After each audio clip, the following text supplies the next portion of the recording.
নিৰ্বাচনী হিংসাত পুনৰ উত্তপ্ত চামুগুৰি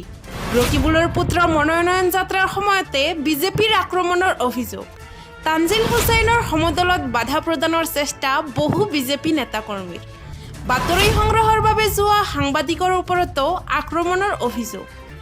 বহু সাংবাদিকৰ কেমেৰা মোবাইল কাঢ়ি নি ভাঙি পেলোৱাৰো অভিযোগ বিজেপি কৰ্মীৰ আক্ৰমণত আহত কেইবাজন সাংবাদিক কংগ্ৰেছ কৰ্মী বাতৰি সংগ্ৰহত জড়িত DY365ৰ সাংবাদিককো আক্ৰমণ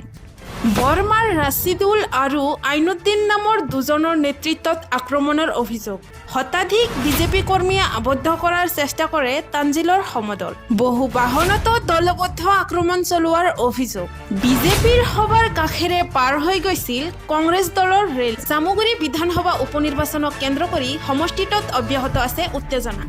আজি কংগ্ৰেছ প্ৰাৰ্থী তানজিল হুছেইনৰ মনোনয়ন দাখিল কৰি ঘূৰি অহাৰ সময়তে চামুগুৰিৰ মূল ঘাইপথ পোৱাৰ পূৰ্বে বিজেপিৰ এই সভাৰ সন্মুখেৰে পাৰ হৈ অহাৰ সময়তে এক উত্তেজনাপূৰ্ণ পৰিস্থিতিৰ সৃষ্টি হয় বিজেপিৰ একাংশ গুণ্ডা বাহিনীয়ে আৰক্ষীৰ সন্মুখতে সংবাদকৰ্মীক প্ৰহাৰ কৰাৰ দৰে এক ঘটনাও সংঘটিত হয় জানিব পৰা মতে বিজেপিৰ এই গুণ্ডা বাহিনীয়ে প্ৰথমে কংগ্ৰেছ কৰ্মীসকলক আগুৰি ধৰি বিভিন্ন শ্লোগান দি পাছত দুয়ো পক্ষৰ মাজত তহতাহতি হৈ পৰিস্থিতিয়ে ভয়ংকৰ ৰূপ ধাৰণ কৰে বিজেপিৰ চামুগুৰিৰ গুণ্ডা বাহিনীয়ে হাতে হাতে লাঠি আৰু অন্যান্য সামগ্ৰীৰে এফালৰ পৰা আক্ৰমণ কৰি যায় কৰ্তব্যৰত অৱস্থানত থকা একাংশ সংবাদকৰ্মীও সেই সময়ত উত্তেজনাস্থলীত উপস্থিত থকাত তেওঁলোকে বাতৰি সংগ্ৰহ কৰে তেনে সময়তে বিজেপিৰ এই গুণ্ডা বাহিনীয়ে তেওঁলোককো আক্ৰমণৰ লক্ষ্য কৰি লয় জানিব পৰা মতে এনে আক্ৰমণত প্ৰায় 15গৰাকী সংবাদকৰ্মী আহত হৈছে এইসকলৰ মাজত আছে চামুগুৰিৰ প্ৰতিদিন টাইমৰ সংবাদকৰ্মী নয়নমণি শইকীয়া তেওঁলোকে নয়নমণিয়ে ভিজুৱেল সংগ্ৰহ কৰিবৰ বাবে ব্যৱহাৰ কৰা মোবাইল ফোনো কাঢ়ি ভাঙি পেলাইছে বিজেপিৰ এই গুণ্ডা বাহিনীৰ আক্ৰমণত বহুকেইখন বাহনো ক্ষতিগ্ৰস্ত হৈছে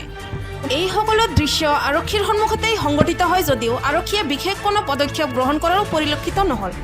পাছত সংবাদকৰ্মীসকলে চামুগুৰি আৰক্ষী থানাৰ সন্মুখত ঘটনাৰ বিৰুদ্ধে প্ৰতিবাদ সাব্যস্ত কৰে এই প্ৰতিবাদৰ মাজতে অৱশ্য মন্ত্ৰী পীযুষ হাজৰিকাই বিষয়টোত হস্তক্ষেপ কৰি আজি নিশাৰ ভিতৰতেই সংবাদকৰ্মীক প্ৰহাৰ কৰা গুণ্ডা বাহিনীক কৰায়ত্ব কৰাৰ প্ৰতিশ্ৰুতি প্ৰদান কৰিছে তেওঁলোকৰ বিৰুদ্ধে কঠোৰ ব্যৱস্থা গ্ৰহণৰো সিদ্ধান্ত লোৱা হৈছে ইফালে চামুগুৰিৰ বৰমাতো আন এক বিক্ষিপ্ত ঘটনা সংঘটিত হৈছে এগৰাকী চৰকাৰী কৰ্মচাৰীক বিজেপিৰ গুণ্ডা বাহিনীয়ে আক্ৰমণ কৰি প্ৰহাৰ কৰে তেওঁ ব্যৱহাৰ কৰা বাহনখনো ভাঙে এই গুণ্ডা বাহিনীয়ে ইয়াকে লৈ সমগ্ৰ চামুগুৰি অঞ্চলত তীব্ৰ উত্তেজনাই বিৰাজ কৰিছে ঘটনা সংক্ৰান্তত ভুক্তভোগী PWDৰ কৰ্মচাৰী কিশোৰ কুমাৰ নাথে চামুগুৰি আৰক্ষী থানাত এজাহাৰ দাখিল কৰিছে news desk report Assam digital news